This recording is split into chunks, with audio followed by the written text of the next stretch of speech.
It's your main man, Andrew Wood, coming back. And today, I'm going to be doing Campaign World Builder video number 7. And in this video, I'm going to be talking all about monsters. That's right, the monster's loose, and we're going to explain just what to do with that monster. Now, I've put on my page one of those folders so that you guys, a playlist, if you will, maybe you can get into there and take a look at, now it'll be 1 through 7.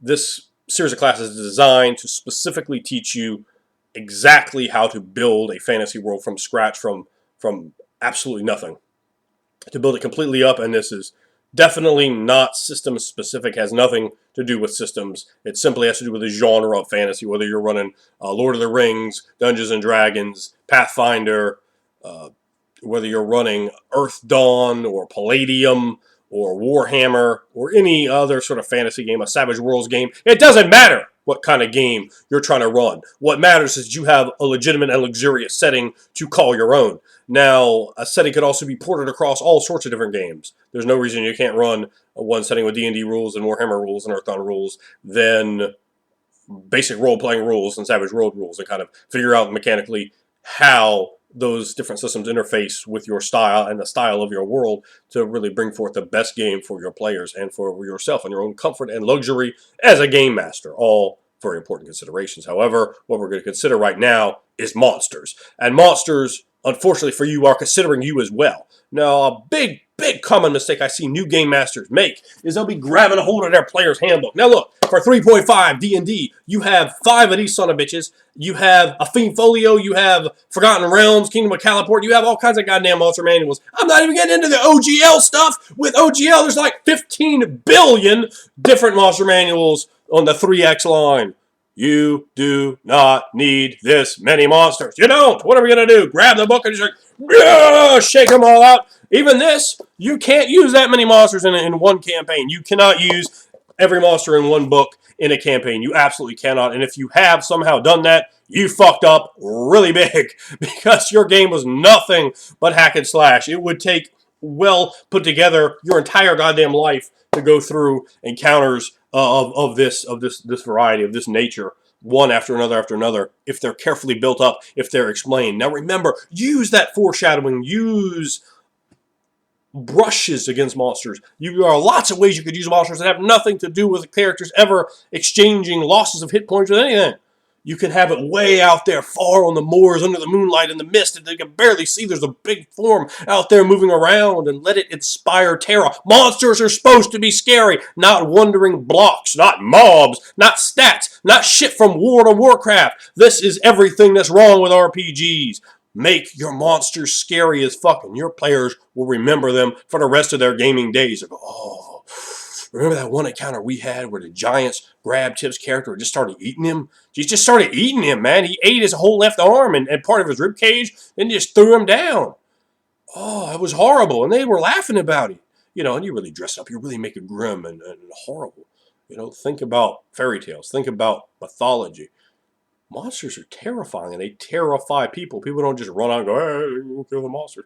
You know, they rise up for that challenge to take on the monsters because they need to. They have to. And if you really put that forward, you make it the time to stand up and walk tall, and you change the levels of your campaign. You bring it up where perhaps you featured a monster early on, and it's just out there in the midst of the moors, way far away. And eventually, you know, they had to come up and confront it. And when they finally do, maybe they realized the monster wasn't that monstrous after all. It wasn't an agent of evil, of horror, of terribleness. Perhaps it was simply something that they can exist with. And the whole root of the problem for them being out there is something else entirely. And then the next time you do that, make it a real monster that's real scary, that's really just out to do horrendous things because you changed it, right? You know, the monster can't always be redeemable, but sometimes it can. And if it is, or if there's a misunderstanding and you highlight that, and you're going to really get the players mentally engaged, like, oh, you know, but this time I'm going to try to parlay. Let people parlay. Let people talk their way out of encounters occasionally. It changes the whole thing. If players are gear locked, I see monsters, I attack monsters, I kill monsters. That's wrong, man. As a game master, you have fucked up. You know, you fucked up. You fucked up. You fucked up. Don't do that. Give the characters multitudes of ways to get out of all sorts of encounters. Now, all these keys aren't going to unlock every lock. You understand that warband of hobgoblins might not be able to be satiated by any other way other than the players in chains or their blood. Okay, that's fine. But perhaps the next time monsters can be reasoned with, they can be talked to, they can be bribed. There's a vast amount of ways that you can bring monsters in and have the players, come to terms with them. Perhaps they demand the players do something specific for them, or help them. Maybe the monsters need help. Like, oh, well, we need some help, and the players, after they talking to them, like, okay, well, that is kind of a fucked up situation. Maybe another adventuring band is in the hills, just indiscriminately clearing, as is the one of adventuring bands in a Dungeons and Dragons game, to just go kill everything. And they're like, oh, they killed all our families, and we're the starving women and children from the Bugbear village that was raised, and everything was stolen, and we were all mostly killed. And look at her, like her arm was cut off. The players go, ooh, that was a horrible thing. We might need to go talk to these dicks. Be like, the fuck's wrong with you just going around killing people? They were the peace-loving bugbears. What's wrong with you?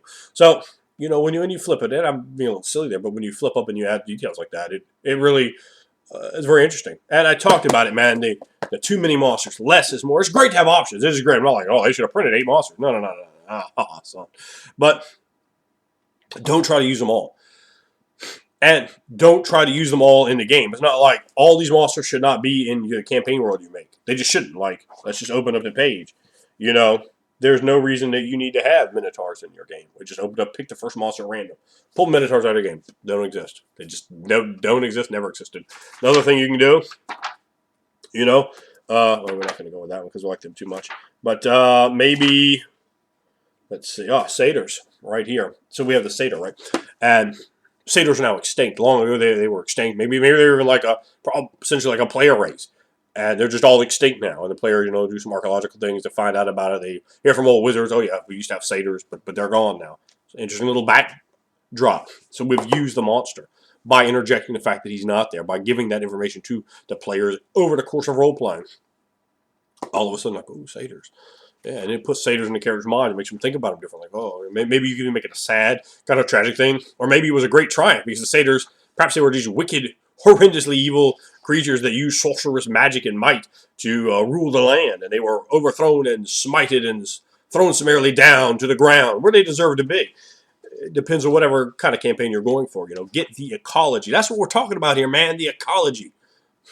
Build your ecosystems. You have the large mountain range, the vast woods, the horrible, hoary, windswept plateau, the plains that stretch on as far as you can see. All these areas. Think about what monsters are in that specific area. Think about what is under the city in the sewers. What's beneath the sewers? What's down there? Begin to start working up populations for yourself. So when they go into that forbidden wood, all right, this is what's going to happen. It's not just, okay, a Tarrasque with man-like intelligence attacks you, and then 3 Titans.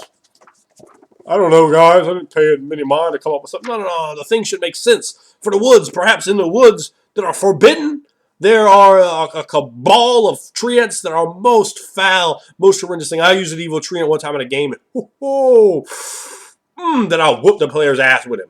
And it was just vicious. They could be really, you throw some class levels on a treant. That's that ass. I will guarantee you.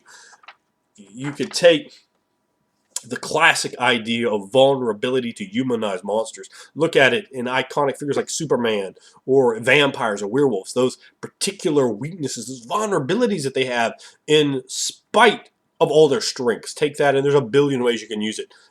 Perhaps something has a vulnerability to glass, which should be fairly rare in most fantasy settings, or even something common like ceramic that they just happen to run into. Like, it's just viciously beating them down, and then maybe, it gets knocked back into some pottery, and the pottery breaks and cuts it up. Or perhaps clay pottery being thrown to the ground, the sound of it crushing is unbearable to them, and like it stuns them for a round. Or the singing of a certain song weakens them. Vulnerabilities, weaknesses, man, that's going to be touchstone to your players. They're going to go, oh, I could relate to that. And it's going to really make the game cool. So think about the monsters. Maybe you need 78 monsters. Your campaign world consists of 78 monsters. Of course, the other races, remember, you can always throw, wicked humans or wicked elves or wicked dwarves or wicked trolls, whatever the hell you're using for player characters. They can be against the players. Also, people of perfectly sound moral value could be against the players. It's all about the ideas, the ideology, the goals of individuals and how those cross and conflict. Makes, for a very, very interesting story. And don't use monsters, again, in that hack and slash fashion. Set them up, build it up, have the townsfolk talk about it. Have, the monster out there where maybe they can see it, or maybe they hear the monster coming and they're all trying to hide, and just really do it. Get the horror out of it. It is a monster. Think about when you were a kid, man. Monsters are scary, and they're supposed to be. If a monster is nothing but a mob, nothing but a stat block, nothing but hit points and loot to be taken, you have failed your players as a game master. You have failed. Make them scary. Make them suspend disbelief. Get into the game. Get into the flesh and feel it and believe it. And think for a second, man, I'm going to be challenged. My character may well be lost here. I need to rethink about this. I need to do not be so blasé. I need to sell for this monster. For this monster is real, and it's going to eat my ass. And that's something to, again, think about monsters. Tactics. The monsters, if they're really dumb, they might be setting up attacks of opportunity themselves left and right. They just don't have strategy. And if they're really smart and militaristic, they might be way out strategizing the players. Or if the monster is really just almost an animal, essentially, it might just attack the players and start eating one. It's not going to be like, I attacked the players and I knocked you down. Oh, you're straight. No, I'm going to kill you and eat you. That's what I'm here for, son. I'm here for that ass. And they're going to get it. Some of them might do it right there. Some of them might grab the body and run off with it. That is what, you watch a nature show, that's what animals do. They're attacking you to find the weak member of the herd, take him down, and eat him. And if, they're going to have to fight the other ones, they might just want to take you off and eat you. If the monsters just stop attacking the guys down, man, that shows through. It's shallow, is false to the players. Don't do things that bring false, because you know it, and the players know it, and I know it. And you will be judged accordingly for such actions. Believe that at all times. So get the value out of monsters. Remember, the less you use the monsters, the more value you're going to get. It's fine to have a few jobbers, to have some encounters where the players just whoop that ass and stand up and shine tall, look great. But it should be a challenge, scary. The players can lose. The players could get killed. It could be a terrible thing. Monsters are a terrible thing. And when you bring that kind of action, that kind of pace, and again, it can be a very slow pace. It can be built up over the course of many, many game sessions. I'll run 10, 12-hour game sessions, and it might be sometimes 3, 4 game sessions will go by with no combat, but certain things might be foreshadowed, might be built up, might be mentioned, might be hinted at. And, the players, when they walk by the woods, just kind of stop and they'll think. And then when they do soliloquies, they'll really get into, I'm glad we didn't go out there. Yeah, no, fuck that. We ain't going out in those woods. We're going to get our asses sorted out directly. And they know that, and they'll sell, and they won't be blasé about that. When all of a sudden you get them into the mindset of, I could die. That horde of zombies is going to eat your brains. Don't fuck with them. Take monsters from the book, change them around, make the trolls regenerate when fire's put on them. Maybe what a troll is in your game instead is an ogre. It's just an ogre, and you call it a troll, but it has like 18 intelligence and like a 15 wisdom. It's like all kinds of intelligent and sagely and civilized, and the players will be looking like, what the hell is this thing? And it says a troll, but it doesn't look like a troll that I know. They're thinking as a player, but as a character, they can't engage that information, at least not openly. So, that puts it in a different situation. Maybe you have gold dragons in your game. The gold dragon are evil as fuck. They are these horrendously evil tyrants. And the reason they're gold is they take gold and they breathe their horrendously powerful flames on it, and it melts it. And they roll around in this mass of gold, and that's their actual treasure. It's just gold all over them.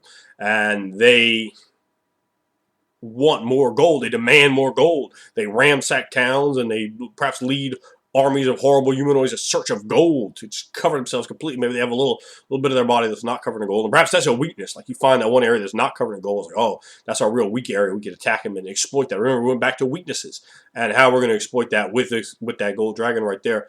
Even something as simple as take a black dragon, throw 8 legs on it, take its wings off, put spikes on its tail, give it compound eyes, and have it breathe poison. Otherwise, it's the same thing as a black dragon. Man, the players look at that and go, oh man, I don't know what to do with this thing. What is this thing? It's not no acid. It's poison. Oh, gotta rethink everything now.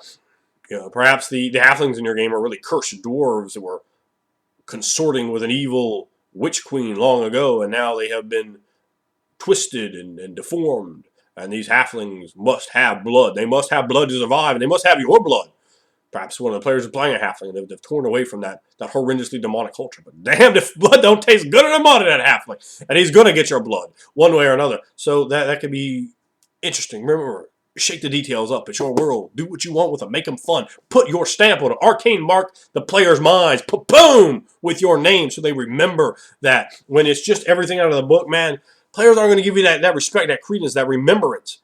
It's the things you twist, you change, the things you omit, the extra things you add. Remember, you can go to Wikipedia or Google and all kinds of different sites and find loads of monsters. Making a monster, particularly in 3.5, really any goddamn game, is easy as hell.